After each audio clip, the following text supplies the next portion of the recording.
It's good to see you're alive, healthy, and well. Thank you so much. Thanks, man, very much. Thank you. Our next question comes from Doc Young with the Wrestling Weekly. Mr. Jimmy Cornette. Doc, how are you? Hey, last time I talked to you, you gave me that prescription. I tried to go to the Walgreens to get it filled, and they arrested me. Well, never mind. I'm not going to be talking about that. Maybe we'll do that in private. Les Thatcher wanted to be here today. Where is old man Thatcher, my Uncle Les? He's at the gym. Well, good for him, because that way I don't have to do it. Yeah, he said, Doc, take care of my light work.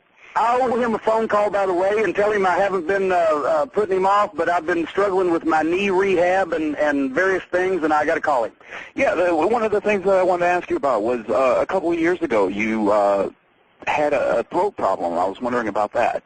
Well, long story short, I'm not going to go into my entire medical history here because it's boring, but I was doing the announcing on the OVW television show every week at the top of my lungs and giving it everything I had, plus I was doing the meetings and the training sessions and laying things out and going to the spot shows. I had acid reflux bad. I have allergies. I went to the doctor. I had them stick a camera down my throat, all kinds of stuff. I guess it's better than the other end. And basically they said, don't do any of the things that I do. Don't yell. Don't have stress. Don't eat spicy food. Take this high-priced prescription for acid reflux. Do all these things, and nothing worked, and plus 25 years of being in the wrestling business and trying to scream to the back row. But now that I do not do that on a weekly basis, and I have modified my diet somewhat as I get older, and also just not screaming and yelling, it's tons better. And now when it rains or the weather changes, I get allergies, and if I do a promo with all my heart like I do sometimes in Ring of Honor or you saw on TNA Impact, I'll be hoarse the next day, but thankfully most of that has gone away. That's good news. The rumors of my demise have been greatly exaggerated. Yes. One more question.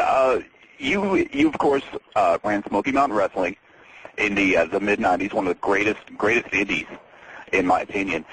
Are you looking forward to maybe someday starting from scratch one more time and trying to bring up a new promotion? I'd love to say yes, but the fact is it's a young man's game when you have to devote that much time and effort and you have to have a single-minded purpose and just immerse your life in it. I don't have the energy. I couldn't do it again. In today's climate, you need huge production values. I mean, when I saw the TNA layout, I just went crazy because they've got the pyro and the lights and the Impact Zone Live, especially in the pay-per-view atmosphere. It was just insane. The people jumping up and down, screaming, throwing the babies in the air. It's infectious, but I just don't have the heart and the guts and the energy and the youth to take something like that on again single-handedly. And especially in today's climate, I think it's best that I try to lend my expertise to a group rather than trying to go off on my own. And so that's the long answer to your short question. Absolutely, I hear you. All right. I'm going to be kind of like, Sid Barrett, the founding member of Pink Floyd, died today. He went crazy in the late 60s, and he's been a recluse for 30 years, living on his royalties in England, tending a garden.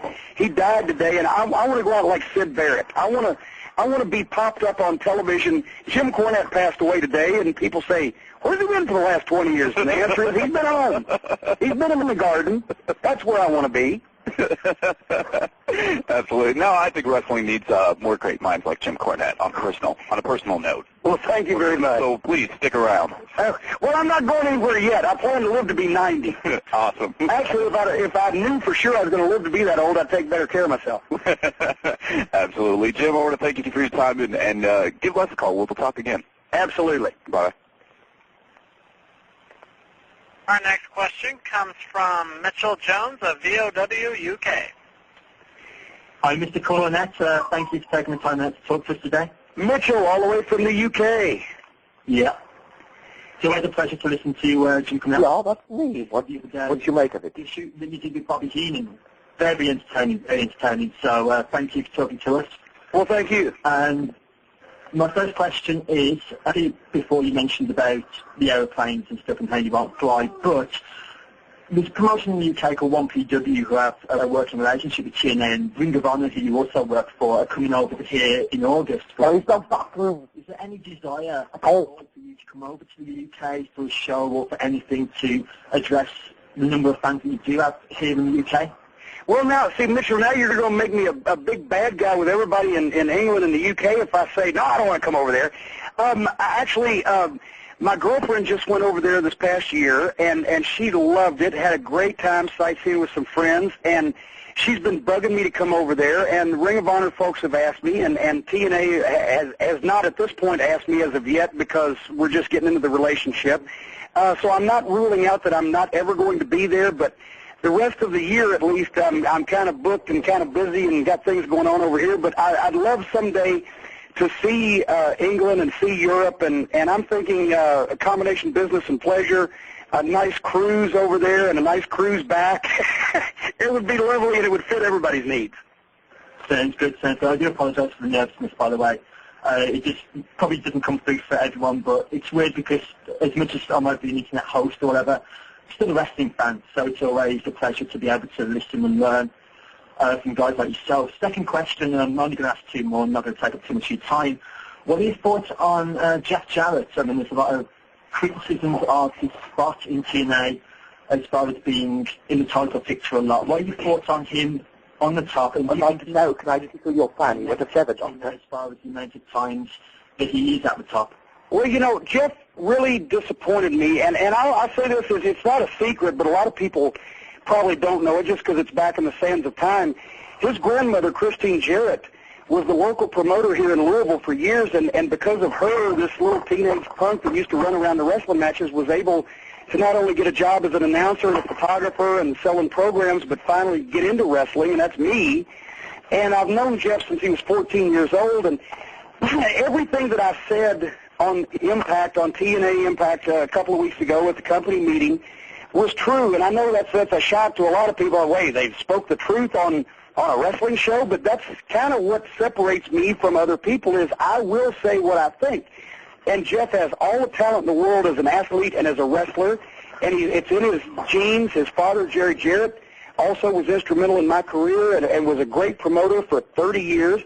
But Jeff is using, to me, his position and his stature and his reputation to try to hornswoggle and try to keep control of that NWA World Championship and try to shove himself down the fans' throats. And that's why I came out and said that he and I are going to bump heads, because I feel like somebody else ought to have a shot. He keeps finding one way or another to, I guess they don't use the word hornswoggle over there in the UK. He keeps finding one way or another into getting back in the top spot. And I think it's going to be interesting because I've power played with a few people before, and I win some and I lose some, but they're going to find out my head's harder than they think it is. Me and Jeff are going to butt heads, and it's a shame because of the relationship I've had with his family, but I think it's time that somebody else gets the opportunity and a fair one, and Jeff don't want to get out of the way, and sometimes you got to push. Yeah, I do agree with that. I have to agree. Final question, pretty light-hearted one. For anyone who wants to get into the wrestling business as a manager, what brand of tennis racket do you recommend? The hardest one you can find. Thank you. Okay, Jim, thank you. It's been a pleasure. Good luck with your future. Thank you, sir. I appreciate it. Thank you. Once again, as a reminder, if you do have a question, press star 1. Our next question comes from James Walsh from Blaze. Go ahead. It's actually the Blaze 1260 AM in Tempe, Arizona. James E. Cornette, it's good to talk to you. I'm another James E. Walsh. Good to have you on the show. And Tempe, Arizona, which is very close to Phoenix, as I remember my geography. Yes, it is, right across. I love Scottsdale. That mall up there, I used to stay at the Embassy Suites in Scottsdale. A very good friend of mine, Kit Parker, with Kit Parker Films, lives up in Cave Creek. And I think you got a beautiful part of the country, but it's hot in the summertime. Oh, yes, it is. It's about 110 today, and I'm staying in the air conditioning. Well, you're a smart man. We ought to get an iron lung to live out there in August. Something you mentioned earlier in the conversation, unfortunately I joined about 20 minutes late. Shame on me. Shame on you. Exactly. See, I beat you to the punch. You mentioned something about adult content in wrestling, and it's funny that ECW, being the company that's known to have adult content, is actually on at an earlier time slot than the family-friendly company that is TNA. Well, now let's first of all, folks, I am way as far away from a prude as you can possibly get, and I've tried to hold my language down for this conference call because the TNA management, their ears would probably be fried if I talked the way I normally do, and it's hard to hurt my feelings. You can come in my dining room and take a dump on my table, and it won't bother me. However, I know that other people don't have the same sensibility. And when you say adult content, that's another word for sex and violence and language. Right. And to me, that's not adult, because to me it's childish. It's childish on a professional wrestling program. It's childish on any type of sports program to have questionable content and like nudity or semi-nudity or transvestite oral sex or penis enlargers or roosters being delivered or whatever. That's not adult. That's childish. Mm-hmm. Please, it's silly. Mm-hmm. Silly is a word I used to use in Stanford, and people used to go ballistic when I would use the word silly, but it's silly. People, adult is Frasier, for heaven's sake. You got to be an adult to